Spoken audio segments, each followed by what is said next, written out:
皆さんごきげんよう、上川薫です。今回取り上げる話題は GoTo キャンペーンについてです。この GoTo キャンペーンというのは、傷んだ日本経済を少しでも回復させるための政策として考えられたものです。例えば、今観光業は非常に大きなダメージを受けています。その他、小売店なども大きなダメージを受けています。飲食業などについても同様です。これは新型コロナウイルスの影響によって、そもそも営業を自粛してくださいよであったり、移動をなるべく控えてくださいといった呼びかけが行われた影響です。今は新型コロナウイルスの感染が国内においては収束へ向かっています。ですから、そのような収束に向けて、じゃあ、この傷んだ経済をなんとか回復させるためにはどうしたらいいだろうかといったところで、GoTo キャンペーンが考えられました。旅行するのにいくらか政府がお金を出しますよ。ショッピングをするのにしてもお金を出しますよといったことを使うことによって、少しでも経済を回復させようというわけです。しかし、このニュース、かなり最初に問題がありました。というのも、訪日外国人が安く旅行できるのではないか。つまり政府がお金を出して彼らに補助金をつけるようなことになってしまうのではないかといったところがかなり大きくクローズアップされてしまったのです。そのような報じ方があったので、日本政府はまたおかしなことをやっているといった政府批判にもつながっていました。実際のところどうだったのか、今回は訂正の記事が出ているので、そのことについて触れていきましょう。また後半においてはそのように傷んだ経済をどのようにして立て直していけばよいのかといったことについても少し考察していきましょう。それでは関連ニュースをどうぞ。観光庁 GoTo トラベル事業は日本居住者の国内旅行向けと強調。訪日外国人向けは事実5人。観光庁は7月下旬からの実施を予定している GoTo トラベル事業仮称について、日本国内居住者向けの国内の旅行需要を喚起するためのキャンペーンであると改めて強調し、一部報道機関で伝えられている外国人旅行者向けは事実5人であると伝えた。GoTo キャンペーンは政府が4月7日に閣議決定した補正予算の中で約1兆7000億円を計上した取り組みで、官民一体で消費喚起プロモーションを展開するもの。このうち GoTo トラベルキャンペーンでは、旅行業者などを経由して旅行商品を購入した場合、代金の2分の1に相当するクーポン、1人当たり1泊につき最大2万円分を付与するとしている。観光庁は、当キャンペーンがあくまで国内旅行の支援策であり、訪日外国人旅行者に向けたものではないと注意を促している。訪日外国人観光客向けだという話は一体どこから出ていたのでしょうか。こちらのニュースを見てみましょう。日本旅行が半額に、アメリカで盛り上がる大観光キャンペーン。この夏、日本の旅行が半額になるかもしれない。アメリカでそんなニュースが流れ始めた。世界的な経済情報で知られるフォーブスは、日本の観光庁が大規模な予算を組んでいるとして、たくさんの日本の観光地の写真を掲載した上で、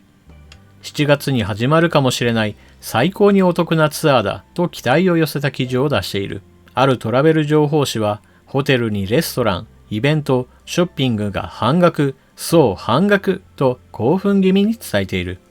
実はこれ、観光庁が1兆7000億円という前例のない予算を確保している復興支援策、GoTo キャンペーンを指している。GoTo キャンペーンはまだ企画段階だが、コロナ禍で甚大な被害を受けている業界を官民一体で需要喚起しようというものだ。対象は観光業、運輸業、飲食業、イベント、エンタメ業などで以下のようなキャンペーンが予定されている。GoTo トラベルキャンペーン、GoTo イートキャンペーン、GoTo イベントキャンペーン、GoTo 商店街キャンペーン。トラベルでは旅行業者経由で申し込むと、1人当たり最大1泊2万円まで代金の半額が補助される。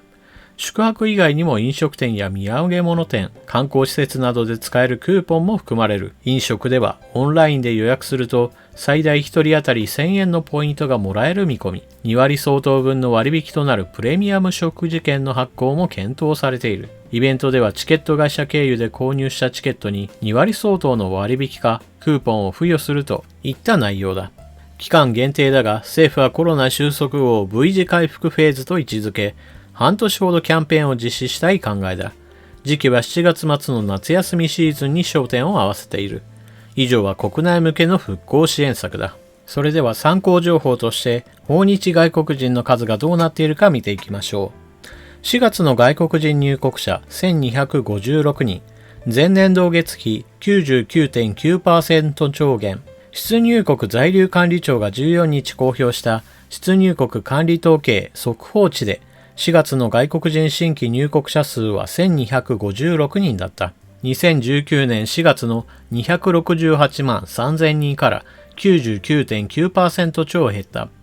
新型コロナウイルスの感染拡大に伴い入国拒否の対象地域を広げ国際便の数が減った。前年同月比で9割以上少ない15万人超だった3月から影響が広がった。中国や韓国などに加え、感染が広がった米欧からの入国も大幅に落ち込んだ。国別でアメリカは16万4000人から296人に減少。ヨーロッパは全域で23万7000人から58人に減少。中国は59万9000人から29人に減少。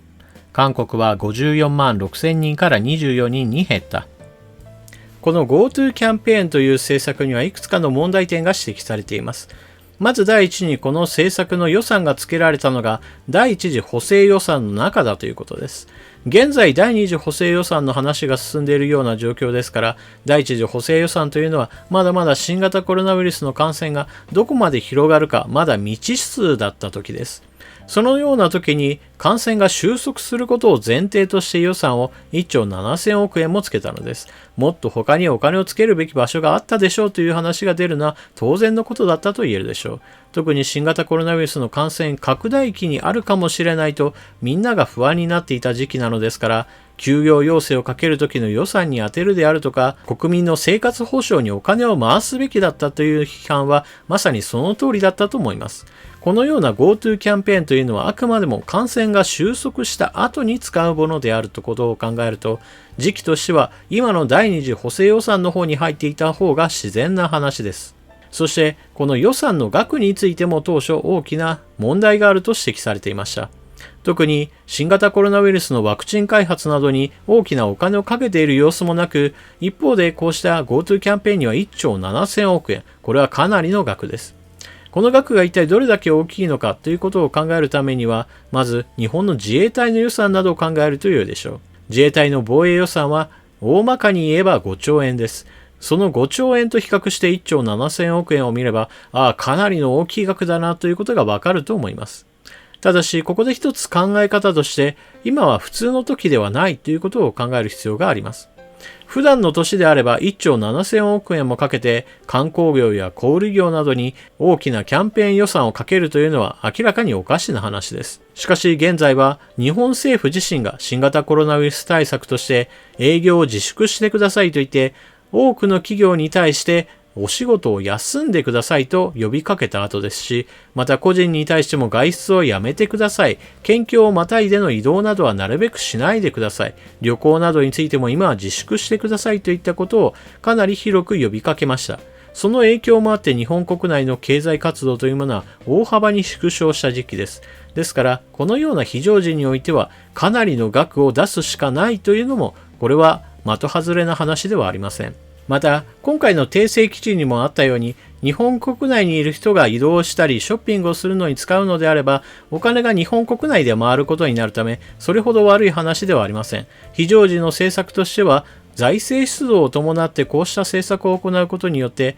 良い影響があることは間違いないでしょう。ここで一つ見逃してはいけないのが、やはり何といっても海外から来る人がお金を使うわけではないというところです。まだまだ海外における感染者数というものは多い状態ですから、日本国内だけで何とか経済を回していくことを優先しなければなりません。また、今回の GoTo トラベルという点において言えば、日本人が行く場所というのはどうしても日本人が好きな場所になるでしょう。もしもこれが海外から来た人たちに対する何か補助金のようなものであれば、かなり無駄な部分があるでしょう。例えば、中国や韓国から来た人たちというのは、日本に旅行に来ているにもかかわらず、中国資本のホテルに泊まったり、韓国資本の宿泊施設などに泊まるような、彼らだけでお金をぐるぐると回して、結局日本に来ても日本人にはお金を落とさないような、そうした行動をとることもあるのです。そうした意味において日本人が日本の好きなところに行って旅行業やもしくは観光業が潤う、そして小売業に対してもお金が落ちるというのはある意味自然なお金の流れなのです。とはいえ、経済を復活させるという意味では、こうした GoTo 何々キャンペーンだけではなく、やはり消費活動そのものを盛り上げるような政策はどうしても必要だと思います。例えば、特別定額給付金の10万円というのは、皆さんに自粛をお願いしたその代償だったとも言えるわけですが、今度は経済回復のためのお金というものも、私は配るかもしくは減税するか、キャッシュバックするか、様々な方策を打って、大盤振る舞いをするべきだと思います。普段であればそのようなことをすれば、なんだ金のばらまいてるばっかりじゃないかみたいな政策なわけですが、私は今はそういった考えは一時的にでもいいから横に置いておくべきだと思います。今、緊縮財政をとってお金を出し渋るようなことがあれば、その悪影響というのはむしろ何年も後までずっと続いていくことになると思います。日本政府はすでに新型コロナウイルス対策として第一次補正予算を組み、そして現在では第二次補正予算を組んでいるところです。しかし、日本経済を回復させるための予算だったとは私は思いません。この予算2回というのはあくまでも新型コロナウイルスによる悪影響を何とか打ち消そうというお金でした。ですから、日本経済を V 字回復させるんだといったような心意気を持つのであれば、第3次補正予算も組まざるを得ないと私は考えています。日本政府はその経済回復の時において減税するという案がなぜかほとんど聞こえてきません。残念ながらそれが難しいというのであれば、極端な話ではありますが、10% のポイントバックといったようなかなり大胆な手を打つ必要があると思っています。そのポイントバックのための予算というのをそれこそ10兆円であるとか20兆円用意するようなことをすれば、私はそれなりに消費は回復するのではないかなと思っています。皆さんはこのニュースを聞いてどのようなことを考えたでしょうか。ぜひともコメントしていってください。それでは動画を最後までご視聴いただきありがとうございました。チャンネル登録していない方はぜひともチャンネル登録していってください。そして動画を見終わったら評価ボタンのクリックもよろしくお願いします。それでは次の動画でまたお目にかかりましょう。またね。